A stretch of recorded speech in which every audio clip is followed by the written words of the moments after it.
We don't care about our health when we're healthy. Not until our bodies start raising issues, one by one. Shouldn't I be doing something for my health?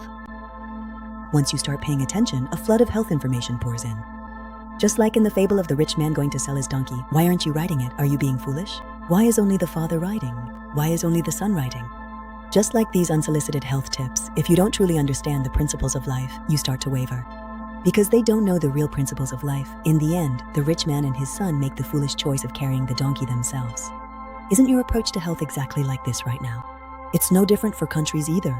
Because of the fear of a virus whose identity isn't even clear, people become slaves to fear through herd mentality. They wear masks and get vaccinated.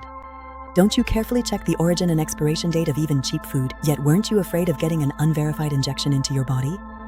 If everyone else is doing it, is it really okay to follow them off a cliff, even if it means falling? Unfortunately, what you lose is not a possession that can be recovered. It is your life, precious and unique in the entire universe. Are you letting someone else dictate what happens to your own body, swayed by others' advice? Face the truth. Hospitals and pharmacies are only sources of profit from you. To protect yourself, trust neither the government, nor big pharmaceutical companies, nor anyone else. The era of chemical medicine is coming to an end. When you release fascial adhesions with electronic medicine and the angel wand to restore your body's structure, your body will heal itself. Health and happiness begin with truly understanding the principles of life.